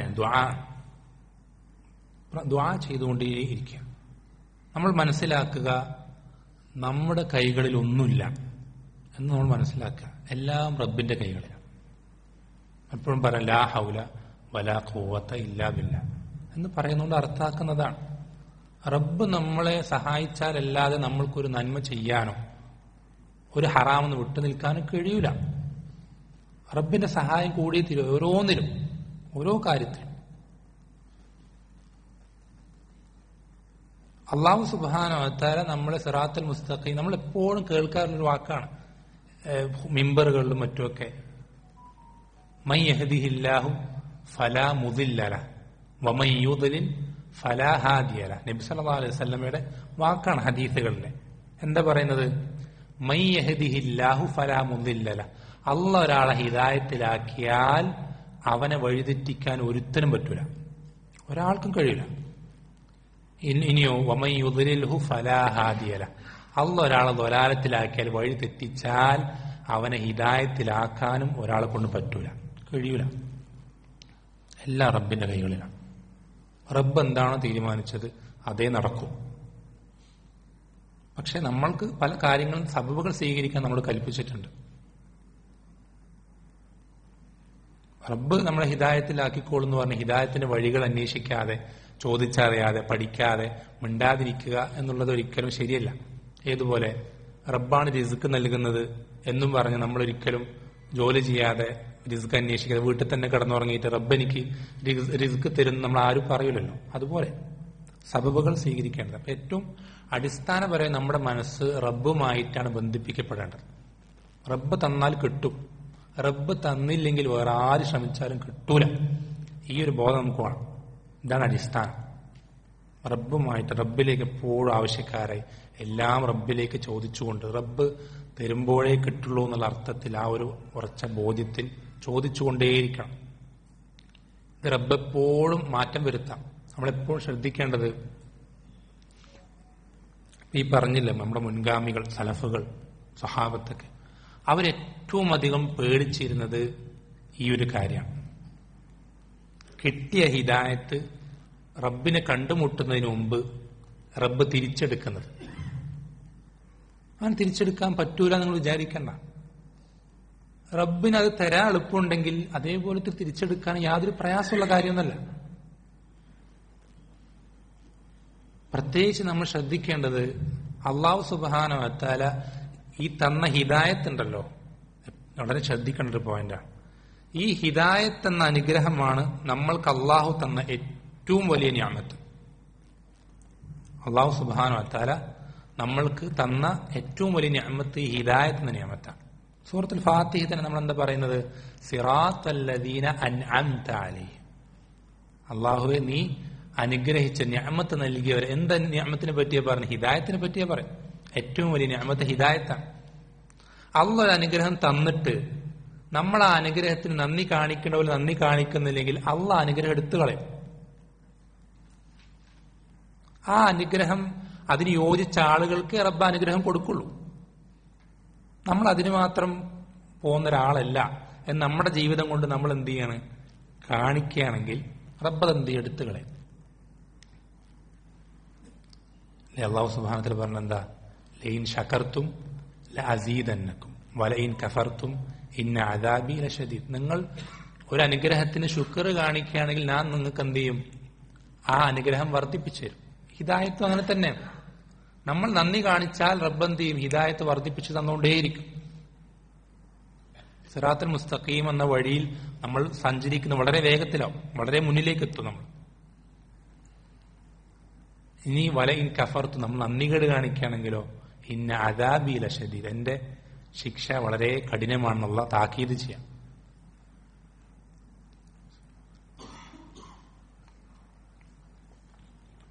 ഏറ്റവും ആദ്യം നമ്മൾ തിരിച്ചറിയേണ്ട ഒരു കാര്യമാണ് എന്ത്? അള്ളാഹുവിന്റെ ഏറ്റവും വലിയ അനുഗ്രഹമാണ് ഹിദായത്ത് എന്ന അനുഗ്രഹം. പലപ്പോഴും സലഫുകൾ അവരുടെ ജീവിതത്തിൽ ഉദാഹരണമായിട്ട് പറയാറുള്ളൊരു കാര്യമാണെന്ത്?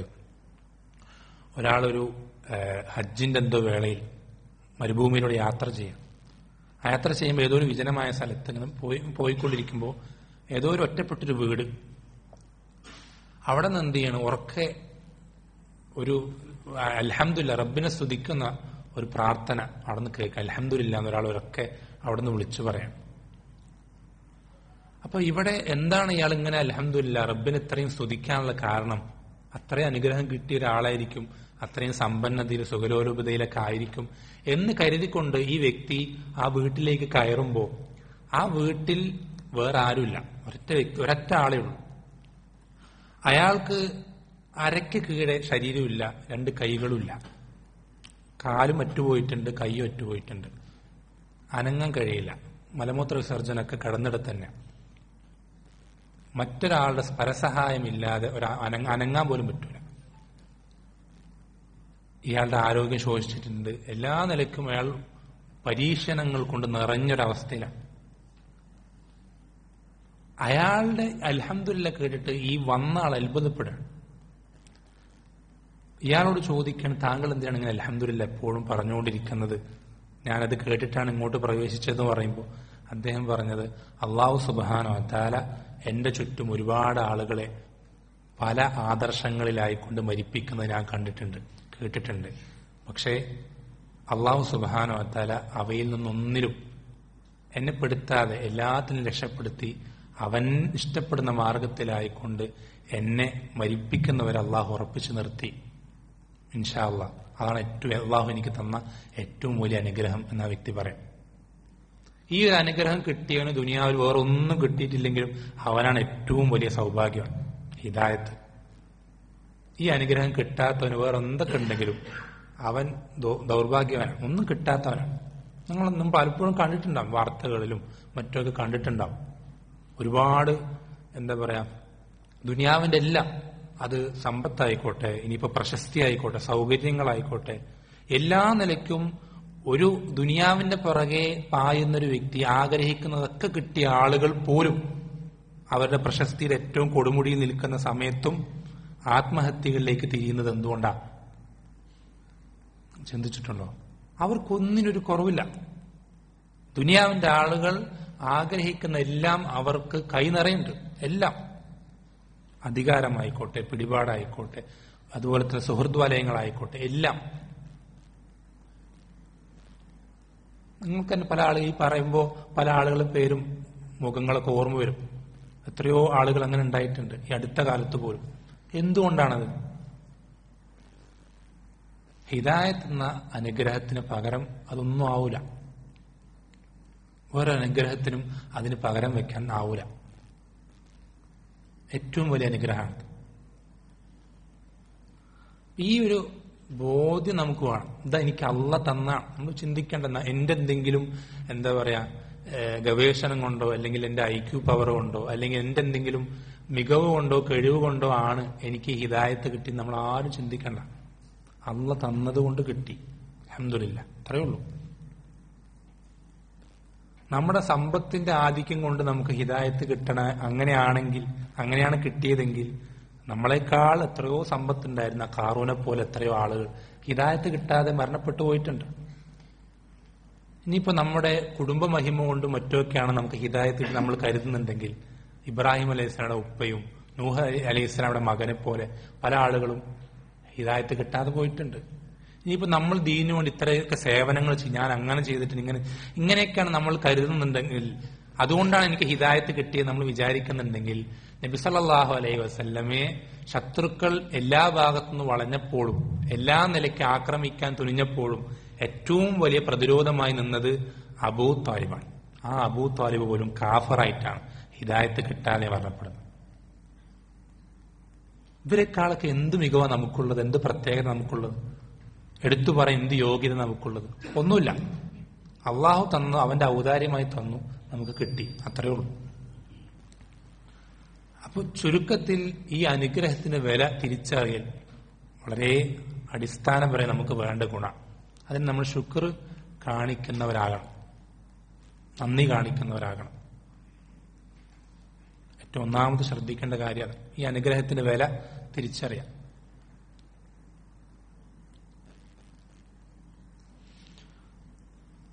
പിന്നെ നമ്മൾ ഈ വിഷയത്തിൽ നമ്മൾക്ക് ഈ ഒരു മാർഗത്തിൽ ഉറച്ചു നിൽക്കാൻ നമ്മളെ സഹായിക്കുന്ന ഏറ്റവും അടിസ്ഥാനപരമായിട്ടുള്ള വിഷയം നമ്മൾ നേരത്തെ സൂചിപ്പിച്ചതുപോലെ പഠിക്കുക എന്നുള്ളത്, അറിയുക എന്നുള്ളത്.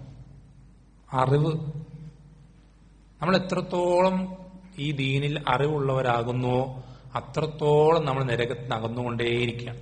സ്വർഗത്തിന്റെ പദവികൾ മുകളിലേക്ക് കയറിക്കൊണ്ടേയിരിക്കുകയാണ്. എപ്പോഴും ശ്രദ്ധിക്കേണ്ട കാര്യം. ശർഈയായ ഇൽമ് നിങ്ങൾക്ക് എത്രത്തോളം കിട്ടുന്നുണ്ടോ അത്രത്തോളം നിങ്ങൾ നരകത്തിന് അകന്നുകൊണ്ടേയിരിക്കുകയാണ്. സ്വർഗത്തിന്റെ പദവികൾ മുകളിലേക്ക് കയറിക്കൊണ്ടേയിരിക്കുകയാണ്. സ്വർഗത്തിൽ ഏറ്റവും വലിയ പദവി ആർക്കായിരിക്കും? അംബിയ മുർസലീങ്ങൾക്കായിരിക്കും, യാതൊരു സംശയമില്ല. പിന്നെ അവരുടെ തൊട്ടു താഴെയുള്ള പദവി ആർക്കുള്ളതായിരിക്കും? അവരുടെ സ്വഹാബത്ത് എന്ന് വെച്ചാൽ നബി സല്ലല്ലാഹു അലൈഹി വസല്ലം സ്വഹാബത്ത് പോലെ തന്നെ ഓരോ നബിമാർക്കും എന്തുണ്ട്? സ്വഹാബത്തുണ്ട്. അവരുടെ പദവിയിലേക്ക് ആ ഒരു ബാക്കിയുള്ളവർക്ക് എത്താൻ സാധിക്കൂല. അത് സ്വാഭാവികമാണ്. അള്ളാഹു അവരെ പ്രത്യേകം തെരഞ്ഞെടുക്കുന്ന വിഭാഗം സ്വഹാബത്ത് എന്നുള്ളത്. അപ്പൊ ഈ ഒരു പദവി നമുക്ക് പറ്റൂല. കാരണം നമുക്കിനി സഹാബിയാവാൻ സാധിക്കൂല. നബി സല്ലല്ലാഹു അലൈഹി വസല്ലം വഫാത്തായിപ്പോയി. പിന്നെയുള്ള ഏറ്റവും മുകളിലെ പദവി ആർക്കാന്നറിയോ? ഈ ഉമ്മത്തിലെ ഏറ്റവും ഇൽമുള്ള ആളുകൾക്കാണ്. എത്രത്തോളം നിങ്ങൾക്ക് ഇൽമുണ്ടോ അത്രത്തോളം നിങ്ങൾ സ്വർഗത്തിൽ ഏറ്റവും വലിയ പദവിയിലായിരിക്കും.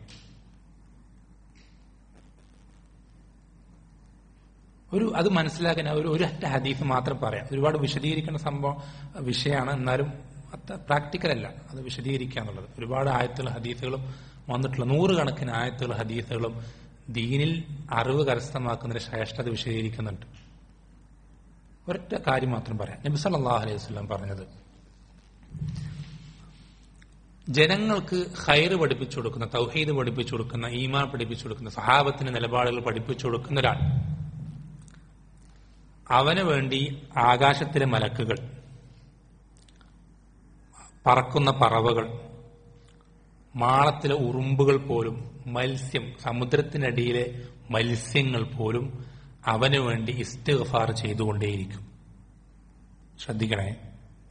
ആകാശത്ത് പറക്കുന്ന പക്ഷികൾ, ഭൂമിയിലെ ഓരോ ജീവിത, മാളത്തിലുള്ള ഉറുമ്പുകൾ, ഹദീസ് ഇങ്ങനെയാണ്, മാളത്തിലുള്ള ഉറുമ്പുകൾ പോലും, സമുദ്രത്തിലെ മത്സ്യങ്ങൾ പോലും ജനങ്ങൾക്ക് നന്മ പഠിപ്പിച്ചു കൊടുക്കുന്ന, ശരിയായ ദീൻ പഠിപ്പിച്ചു കൊടുക്കുന്ന, തൗഹീദും ഈമാനും സുന്നത്തും സഹാബത്തിന്റെ നിലപാടുകളൊക്കെ പഠിപ്പിച്ചു കൊടുക്കുന്ന ഇതിനു വേണ്ടി ഇസ്തിഗ്ഫാർ ചെയ്തുകൊണ്ടേയിരിക്കും. ഇങ്ങനെയുള്ള ഒരാൾക്ക് എന്ത് തെറ്റപ്പിന് ബാക്കിയുണ്ടാവുക? എത്ര കോടിക്കണക്കിന് ജീവജാലങ്ങൾ, അത്ര ജീവജാലങ്ങൾ ഇവന് വേണ്ടി ഇസ്തിഗ്ഫാർ ചെയ്തുകൊണ്ടിരിക്കുന്നുണ്ടെങ്കിൽ ഇവന് പിന്നെ എന്ത് തെറ്റ് ആഖിറത്തിലെത്തും ബാക്കിയുണ്ടാവും? ഒരു തെറ്റും ബാക്കിയുണ്ടാവില്ല. തെറ്റുകൾ പറ്റുമല്ലോ, എത്ര നല്ല വ്യക്തിയാണെങ്കിലും സ്വാഭാവികമാണ്.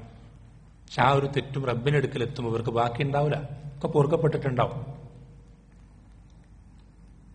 ഇങ്ങനെ ഒരുപാട് ആയത്തുകൾ ഹദീസുകൾ ഈ വിഷയത്തിലുണ്ട്, എത്രയോ ഉണ്ട്.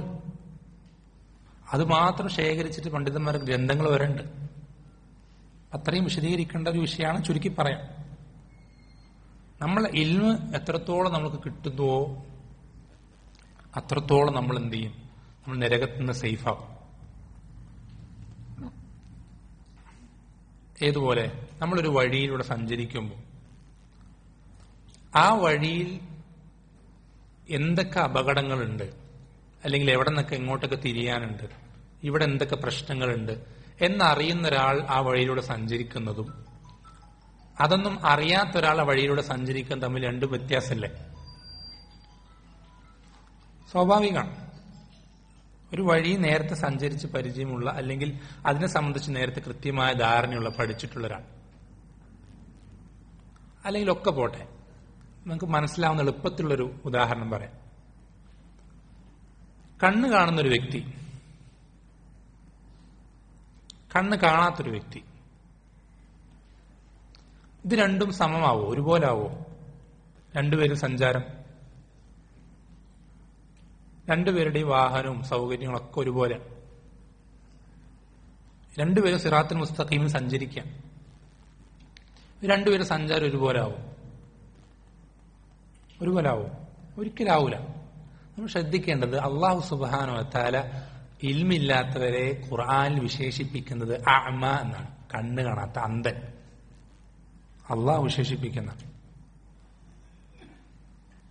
കമൻ ഹുവ അഅമ എന്നാണ് ഇൽമില്ലാത്തവരെ പറ്റി അള്ളാഹ് ഖുർആനിൽ പറയും. നമുക്ക് മനസ്സിലാവേണ്ട, ഞാൻ പറഞ്ഞുതരാം. നബി സല്ലല്ലാഹു അലൈഹി വസല്ലം ഹദീസുകൾ പഠിപ്പിച്ചു തന്നത്, തറത്തുക്കും അലാ മഹജ്ജത്തിൽ ബൈദാ ലൈലുഹ കനഹാരിഹ. ഞാൻ നിങ്ങളെ വിട്ടേച്ചു പോകുന്നു. ചില ഈ സിറാത്തുൽ മുസ്തഖീമിനെ പറ്റി നബി സ്വല്ലല്ലാഹു അലൈഹി വസല്ലം പഠിപ്പിച്ചു തരാണ്. ഞാൻ നിങ്ങളെ വിട്ടേച്ചു പോകുന്നത് അലാ മഹജ്ജത്തിൽ ബൈദ, ഒരു തൂവെള്ള പാതയിലാണ്. വിശ്വാസം പറയുന്നത് ലൈലുഹ കനഹാരിഹ, ആ എത്ര വെളിച്ചമുണ്ട്, എത്രത്തോളം വെള്ളയാണ്, അതിന്റെ രാത്രി പോലും വെളിച്ചം കൊണ്ട് പകല് പോലെയാണ്. ലാ യസീഗു അൻഹാ ഇല്ലാ ഹാലിക്, നശിച്ചവനല്ലാതെ എന്ത് ചെയ്യില്ല, അതിൽ നിന്ന് തെറ്റിപ്പോവുകയില്ല. വിശ്വാസം പഠിപ്പിച്ചു തരാണ്. നമ്മളൊന്ന് ആലോചിച്ച് നോക്കിയേ, ഒരു വഴി സ്ട്രൈറ്റ് ആണ്, വളവുകളില്ല, തിരിവുകളില്ല, അപകടങ്ങളില്ല, വെളിച്ചം കൊണ്ട് നിറഞ്ഞൊരു വഴി. ഇങ്ങനൊരു വഴി മുന്നിലുണ്ടായിരിക്കെ വേറൊരുപാട് വഴികളുണ്ട് ഇവന്റെ മുന്നിൽ. പക്ഷെ ഒക്കെ ഇരുട്ട് നിറഞ്ഞ, അപകടങ്ങൾ പിടിച്ച, ഒരുപാട് പ്രശ്നങ്ങളുള്ള മറ്റൊരുപാട് എല്ലാ വഴികളും അപകടം നിറഞ്ഞ വഴികളാണ്. ഒരു വഴിയാണ് യാതൊരു പ്രശ്നവുമില്ല, സ്ട്രൈറ്റ് ആണ്, വെളിച്ചം കൊണ്ട് നിറഞ്ഞ വഴിയാണ്. ഏത് വഴി നമ്മൾ തിരഞ്ഞെടുക്കുക? ബുദ്ധിയുള്ള ഏതൊരാളും സ്വാഭാവികമായിട്ട് ഈ വെളിച്ചമുള്ള സ്ട്രൈറ്റായ വഴി തിരഞ്ഞെടുക്കുക. ഇതേപോലെയാണ് സിറാത്തുൽ മുസ്തഖീമും മറ്റുള്ള വഴികളും. എന്നിട്ടും എന്റെ അധികം ആളുകളും സിറാത്തുൽ മുസ്തഖീമിൽ പ്രവേശിക്കാത്ത എന്തുകൊണ്ടാ? ശ്രദ്ധിക്കണം. സിറാത്തുൽ മുസ്തഖീം ഇത്രയധികം അപകടം ഇല്ലാത്ത, വളവുകളില്ലാത്ത, വെളിച്ചം കൊണ്ട് നിറഞ്ഞൊരു വഴിയാണ്. മറ്റു വഴികളിലാണെങ്കിൽ മുഴുവൻ ഇരുട്ടുകളും അപകടങ്ങളും കൊണ്ട് നിറഞ്ഞ വഴികളാണ് ബാക്കിയെല്ലാം. എന്നിട്ടും എന്തുകൊണ്ടാണ് അധികം ആളുകൾ സിറാത്തുൽ മുസ്തഖീമിൽ പ്രവേശിക്കാത്ത? എന്തുകൊണ്ടാണ്? എല്ലാവരും സിറാത്തുൽ മുസ്തഖീമിലുള്ള ആളുകളാ? അല്ലല്ലോ, ന്യൂനാപക്ഷമല്ലേ സിറാത്തുൽ മുസ്തഖീം. എന്തുകൊണ്ടാണ് ഭൂരിപക്ഷം വരുന്ന ആളുകൾ ഈ സിറാത്തുൽ മുസ്തഖീമിൽ പ്രവേശിക്കാത്ത? എന്തുകൊണ്ടാണ്? കണ്ണ് കാണുന്നവനല്ലേ അതിന്റെ വെളിച്ചവും അതിൽ അപകടമില്ലാത്തതൊക്കെ അത് രണ്ടും വേർതിരിച്ചറിയുന്നത് കണ്ണ് കാണുന്ന ഒരാൾക്ക്. കണ്ണ് കാണാത്തവന് വളവുള്ള വഴിയും വളവില്ലാത്തതും വെളിച്ചമുള്ളതും ഇരുട്ട് നിറഞ്ഞതൊക്കെ ഒരുപോലെ, ഒക്കെ സമാണ്. ഇതുപോലെയാണ് ദീനുള്ള അറിവ്. ഈ അറിവ് കിട്ടുമ്പോഴാണ് നമ്മുടെ മുന്നിൽ അപകടം പിടിച്ച വഴികളുടെ അപകടങ്ങൾ നമുക്ക് തിരിച്ചറിയാൻ സാധിക്കുള്ളൂ. അല്ലെങ്കിൽ ഒക്കെ ഒരുപോലെയാണ്, എല്ലാം ഒരുപോലെ നമുക്ക് തോന്നും.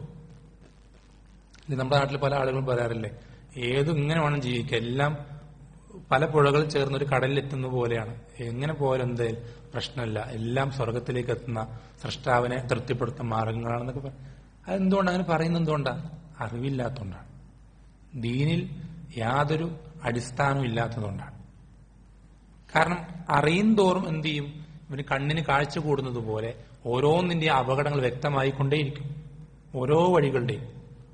സിറാത്തുൽ മുസ്തഖീം എത്രത്തോളം അത് റബ്ബ് സുബ്ഹാനഹു വ തആല നമുക്ക് അനുഗ്രഹമായി തന്നതാണെന്നുള്ളത് അവന് കൂടുതൽ കൂടുതൽ ബോധ്യപ്പെട്ടുകൊണ്ടേയിരിക്കും. അതിന് എന്ത് വേണം? കണ്ണിന് കാഴ്ച വേണം, അതിന് ഇൽമു പഠിക്കണം. കൂടുതൽ ഇൽമു പഠിച്ചാൽ കൂടുതൽ കാഴ്ചശക്തി കിട്ടുമെന്ന് പറയുന്ന പോലെ കൂടുതൽ കാര്യങ്ങൾ വ്യക്തമാവും.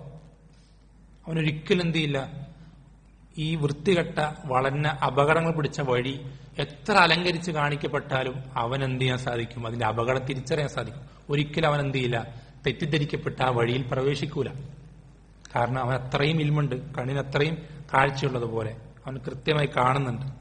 ഈ മറച്ചു വെച്ച അലങ്കാരങ്ങളുടെ ഇടയിലൂടെ അവൻ ഓരോ പതിയിരിക്കുന്ന അപകടങ്ങൾ തിരിച്ചറിയുന്നുണ്ട്.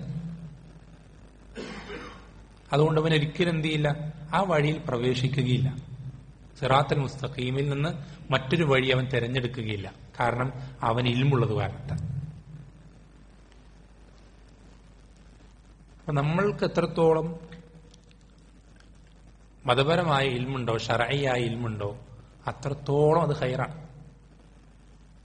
നമ്മൾ ശരിയായ ഇൽമാണ് നമ്മൾ പഠിക്കുന്നതെങ്കിൽ, ഖുർആൻ സുന്നത്തിനെ അടിസ്ഥാനപ്പെടുത്തി അത് ശരിയായ ആളുകളിൽ നിന്നാണ് പഠിക്കുന്നതെങ്കിൽ നമ്മൾ കൂടുതൽ പഠിച്ചു എന്നുള്ള ഒരു പ്രശ്നം ഉണ്ടാവില്ല. പല ആൾക്കാരും പഠിക്കും വിചാരിക്കുന്ന, നമ്മുടെ നാട്ടിലൊക്കെ പൊതുവെയുള്ള ധാരണയാണ് കുറെ ഒന്നും പഠിക്കണ്ട, ദീൻ എന്ന് പറഞ്ഞാൽ കുറച്ചിങ്ങനെ ഖുർആനൊക്കെ ഓതി അത്യാവശ്യം അത്രയൊക്കെ പഠിച്ചാൽ മതി. കുറെ പഠിച്ചാൽ വഴിതെറ്റി പോകുന്നുണ്ട് തെറ്റിദ്ധാരണ. ദീനെ ആ അബദ്ധാണ്. നെയ്യേറി അപ്പം കേടുവരാന്ന് പറയാറുണ്ട് നാട്ടില്. ഇത് ദീൻ കുറെ പഠിക്കുന്നുണ്ട് ഒരിക്കലും എന്ത് ചെയ്യില്ല, ഒരാൾ വഴിതെറ്റിപ്പോല. അത് ഹൈറല്ലാതെ അയാൾക്ക് എന്ത് ചെയ്യില്ല. നേരത്തെ പറഞ്ഞതുപോലെ സ്വർഗത്തിൽ ഏറ്റവും പദവിയിൽ ഏറ്റവും മുകളിലുള്ള വ്യക്തി ഏറ്റവും കൂടുതൽ ഇൽമുള്ള വ്യക്തിയാണ്.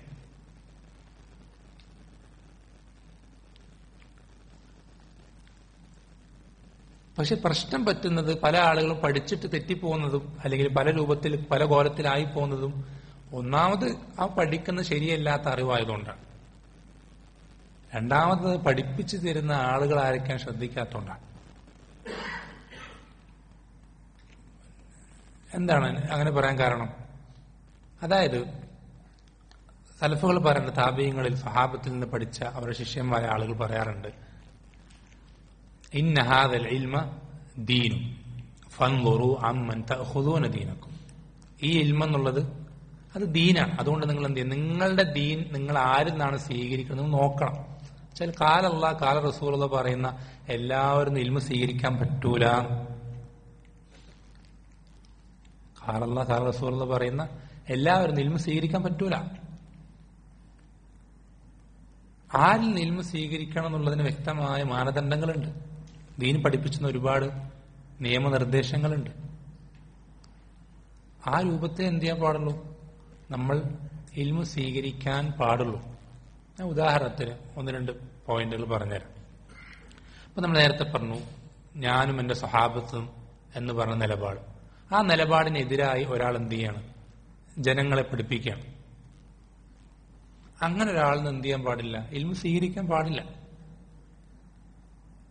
അങ്ങനെ ഒരാളിൽ നിന്ന് ഇൽമ സ്വീകരിക്കാൻ, അയാൾ ഖുർആന്റെ ഒരുപാട് ആയത്തുകൾ ഓതുന്നുണ്ടാവും, ഒരുപാട് ഹദീസുകൾ പറയുന്നുണ്ടാവും. പക്ഷെ ആ നിലപാടിനെതിരാണെങ്കിൽ അയാൾ ഇൽമ സ്വീകരിക്കാൻ പാടില്ല, കേൾക്കാൻ പാടില്ല. പലരും എന്താ പറയാ, അതിപ്പോ അയാൾ നല്ലതല്ലേ പറയുന്നത്, അല്ലെങ്കിൽ ഞാൻ കേട്ട് നോക്കുന്നേ ഉള്ളൂ, അയാൾ എന്തെങ്കിലും മോശം പറയുന്നുണ്ടെങ്കിൽ നല്ലത് ഞാൻ എടുക്കും, മോശം ഞാൻ എന്ത് ചെയ്യാ ഒഴിവാക്കുക എന്നൊക്കെ കരുതുന്ന ആളുകളുണ്ട്. നമ്മൾ ശ്രദ്ധിക്കണം, നമ്മുടെ കയ്യിലുള്ള ഏറ്റവും വലിയ സമ്പത്ത് നമ്മുടെ ദീനാണ്. ഈ ദീൻ കൊണ്ട് നമ്മൾ എന്ത് ചെയ്ത് കളിക്കരുത്. ഈ ദീൻ വെച്ച് നമ്മൾ കളിക്കരുത്. നമ്മളിപ്പോ ഉദാഹരണത്തിന് നമ്മുടെ ശരീരം വെച്ച് നമ്മൾ കളിക്കൂല, കാരണം നമുക്കതിന്റെ വില അറിയാം. നമ്മുടെ കണ്ണിന് എന്തെങ്കിലും ഒരു പ്രശ്നം വന്നു വിചാരിക്കാം, അത് ഓപ്പറേഷൻ ചെയ്യേണ്ട ഒരു അവസ്ഥയിലേക്ക് എത്തിയെന്ന് വിചാരിക്കാം. നമ്മൾ ഒരിക്കലും എന്ത് ചെയ്യില്ല, ഏതെങ്കിലും ഒരാൾ അയാൾ പഠിച്ചു എന്നൊക്കെ അയാൾ പറയുന്നുണ്ട്, വാദിക്കുന്നുണ്ട്, പക്ഷെ അയാൾ എവിടെ പഠിച്ചതെന്നും കൃത്യമായിട്ടൊരു രേഖയോ കാര്യങ്ങളൊന്നുമില്ല. അയാളെടുക്കൽ കുറെ മുറിക്കാനും വെട്ടാനും തുന്നാനൊക്കെ ഉള്ള കുറെ ഇൻസ്ട്രുമെന്റ്സ് ഒക്കെ ഉണ്ട്. അപ്പൊ നമ്മൾ എന്ത് ചെയ്യണം? ഇയാളുടെ മുന്നിൽ കടന്നു കൊടുക്കുക, എന്റെ കണ്ണ് നിങ്ങൾ എന്ത് ചെയ്യുക, നിങ്ങളുടെ കയ്യിലുള്ള ഉപകരണങ്ങളൊക്കെ വെച്ച് ഒന്ന് കീറി മുറിച്ചൊന്ന് ക്ലിയർ, അതിനുള്ള ക്ലിയർ ആക്കി തരണം എന്ന് പറഞ്ഞ് നമ്മൾ മുന്നിൽ കടന്നു കൊടുക്കൂലല്ലോ. ആരെങ്കിലും കടന്നു കൊടുക്കൂല. കാരണം നഷ്ടപ്പെട്ടാൽ നമുക്ക് നഷ്ടപ്പെടുന്ന നമ്മുടെ ശരീരം. ഇതുപോലെ തന്നെയാണ് എന്ത്, സഹാബത്തിന്റെ നിലപാടുകൾ സ്വീകരിക്കാത്ത ആളുകൾക്ക് അവരുടെ സംസാരങ്ങൾക്ക് ചെവി കൊടുക്കുന്നത് പോലെ വലിയ അപകടമാണ്. നമുക്ക് കൃത്യമായ ഉറപ്പുണ്ട്, ഒരാൾ സഹാബത്തിന്റെ നിലപാടുകൾക്ക് എതിരായിട്ടൊന്നും അയാൾ ദഅവത്ത് ചെയ്യുന്നില്ല, അയാൾ സംസാരിക്കുന്നില്ല. അങ്ങനെ ഉറപ്പുള്ള ഒരാളുടെ സംസാരമേ നമ്മൾ കേൾക്കാവൂ, അല്ലാത്ത ആളുടെ സംസാരം നമ്മൾ കേൾക്കരുത്. കാരണം പ്രത്യേകിച്ച് ഇന്നത്തെ കാലഘട്ടത്തിൽ സോഷ്യൽ മീഡിയകളിലൂടെയൊക്കെ ആളുകൾക്ക് വന്നവനും പോകുന്നില്ല, വഴി കൂടെ പോകുന്നവനൊക്കെ ദീനെ പറ്റി സംസാരിക്കുക. ഒന്ന് പഠിക്കുകയോ എന്തെങ്കിലും കാര്യങ്ങൾ അറിയേ ഒന്നും ഉണ്ടാവില്ല ആർക്കും. എന്ത് വിഷയത്തിൽ ഇപ്പോ ഉദാഹരണത്തിന് നിങ്ങൾ ആലോചിച്ച് നോക്കിയേ, ഒരാൾ എന്ത് ചെയ്യണം, സോഷ്യൽ മീഡിയയിൽ വന്നിട്ട് ഞാനിപ്പോ എഞ്ചിനീയറിംഗ് ഒന്നും പഠിച്ചിട്ടില്ല, ഞാൻ വന്നിട്ട് ഒരാൾ ഒരു എഞ്ചിനീയർ ഒരു കാര്യം അതിന്റെ വിഷയങ്ങളും പ്ലാനുകളും മറ്റു കാര്യങ്ങളും സംസാരിച്ച് ഞാൻ വന്നിട്ട് അത് ശരിയല്ല, ഇങ്ങനെയല്ല പ്ലാൻ, ഇങ്ങനെയൊക്കെയാണ് എന്ന് പറഞ്ഞാൽ ആളുകൾ എന്താ ഉടനെ തന്നെ ചോദിക്കുക, നീ അത് പറയാൻ നീ ആരാ ചോദിക്കും, നീ ഏതെങ്കിലും എഞ്ചിനീയർ ആണോ, ഏതെങ്കിലും എഞ്ചിനീയറിംഗ് കോളേജ് പഠിച്ചാണോ എന്ന് ചോദിക്കും. ഇതേപോലെ തന്നെ മെഡിസിൻ അങ്ങനെ തന്നെ, ഓരോ വിഷയത്തിൽ അങ്ങനെ തന്നെ. ഇതിലൊക്കെ സംസാരിക്കുമ്പോൾ ആളുകൾക്ക് ഹാലളകും, നീ ആരത് പറയാൻ ചോദിക്കും. ദീന്റെ വിഷയത്തിൽ അങ്ങനത്തെ ഒരു വിഷയമല്ല. ഏതവനും എന്തും തോന്നിയതൊക്കെ പറയാം ദീന്റെ വിഷയത്തിൽ, ആർക്കും ഒരു പ്രശ്നമില്ല. ഇതൊക്കെ കേൾക്കാൻ കുറെ ആൾക്കാരും. അത് അള്ളാഹുവിന്റെ ദീനാണ്. ഈ ദീൻ എങ്ങനെ അവതരിപ്പിക്കപ്പെട്ടുവോ അങ്ങനെ തന്നെ പഠിപ്പിച്ചു കൊടുക്കാൻ അള്ളാഹു നിയമമാക്കി, അള്ളാഹു കരാർ ഏറ്റെടുത്തിട്ടുള്ള കാര്യമാണ്. അറിവുള്ള ആളുകളോട് തുബയ്യിനുന്നഹു ലിന്നാസ് വലാ തക്തുമൂന, അത് പറഞ്ഞു കൊടുക്കണം, അങ്ങനെ തന്നെ പഠിപ്പിച്ചു കൊടുക്കണം, മറച്ചു വെക്കാൻ പാടില്ല എന്നുള്ളത് അള്ളാഹു വാങ്ങിച്ച കരാറാണ്. അപ്പൊ ഇങ്ങനെയുള്ള ഈ ഒരു കരാറ് പാലിക്കുന്ന സ്വഹാബത്തിന്റെ നിലപാടുകൾക്ക് എതിരാവാത്ത, അങ്ങനെയുള്ള നിലപാടുകൾ സ്വീകരിക്കാത്ത ആളുകളുണ്ടാവും. അങ്ങനെയുള്ള ആളുകളുടെ സംസാരമേ, എഴുത്തുകളെ, പുസ്തകങ്ങളെ വായിക്കാവൂ, കേൾക്കാവൂ. അത് വളരെ പ്രധാനപ്പെട്ട കാര്യം. എന്ന് വെച്ചാൽ നമ്മൾക്ക് ഈ ഒരു സമ്പത്ത് ഒരിക്കലും നഷ്ടപ്പെടാതെ സൂക്ഷിക്കണം അല്ലേ? സലഫിയത്തിലായിക്കൊണ്ട് തന്നെ മരണപ്പെടണം എന്ന് നമ്മൾ ആഗ്രഹിക്കുമ്പോൾ, ഉദാഹരണത്തിന് നമ്മുടെ കയ്യിലൊരു വലിയൊരു സമ്പത്ത് അല്ലെങ്കിൽ വിലപിടിപ്പുള്ളൊരു സാധനമുണ്ട്. ഇതും കൊണ്ട് നമ്മൾ ഒരിക്കലും എന്ത് ചെയ്യില്ല, ഒരുപാട് കൊള്ളക്കാരും അല്ലെങ്കിൽ പിടിച്ചുപറിക്കാരും ഉണ്ടാവാൻ സാധ്യതയുള്ള അല്ലെങ്കിൽ ഉണ്ട് എന്ന് അതുകൊണ്ട് കുപ്രസിദ്ധി ആർജിച്ച ഒരു വഴിയിൽ നമ്മൾ ഒരിക്കലും പ്രവേശിക്കൂല. കാരണം അഥവാ അവർ മുന്നിൽ പെട്ടുകഴിഞ്ഞാൽ നമ്മുടെ സമ്പത്ത് നഷ്ടപ്പെടും. ഇങ്ങനൊരു ചാൻസ് ഉണ്ടെങ്കിൽ നമ്മൾ ഒരിക്കലും വഴി കയറൂല. ഇതുപോലെ വലിയ ചാൻസ് ഉള്ള കാര്യങ്ങളാണ് നമ്മുടെ ദീൻ എന്ന സമ്പത്ത് നഷ്ടപ്പെടാൻ ഇങ്ങനെയുള്ള ആളുകൾക്ക് ചെവി കൊടുക്കാന്നുള്ളത്. ഒരിക്കലും പാടില്ല. ഇത് പറയുമ്പോൾ നിങ്ങൾക്ക് സംശയം തോന്നും, അങ്ങനെയാണെങ്കിൽ എന്തൊക്കെയാണ് സ്വഹാബത്തിന്റെ നിലപാടുകൾ എന്ന് പഠിക്കേണ്ടി വരും. അതെ, പഠിക്കണം. നമുക്കത് പഠിക്കാതെ വേറെ നിവൃത്തിയില്ല. നമുക്ക് ആരെന്നാണ് ഇൽമു സ്വീകരിക്കുന്നത് മനസ്സിലാക്കാനും നമ്മൾ മരണം വരെ ഏതൊക്കെ നിലപാടുകളാണ് സ്വീകരിക്കേണ്ടതെന്ന് മനസ്സിലാക്കാനും നമുക്ക് നരകത്തിന് രക്ഷപ്പെടാനൊക്കെ എന്ത് വേണം, ആ നിലപാടുകൾ എന്തൊക്കെയാണെന്ന് പഠിക്കണം. അത് നമുക്ക് എല്ലാ നിലപാടുകളും ഓരോന്നോരോന്നായി വിശദീകരിക്കാനുള്ള പ്രാക്ടിക്കലല്ല. കുറച്ച് പ്രധാനപ്പെട്ട കാര്യങ്ങൾ എന്ത് ചെയ്യാം, ഒരു ഉദാഹരണങ്ങൾ പോലെ നിങ്ങൾക്ക് ഏകദേശം ഒരു ധാരണ കിട്ടാൻ വേണ്ടി എന്ത് ചെയ്യാം, ഞാൻ പറഞ്ഞുതരാം.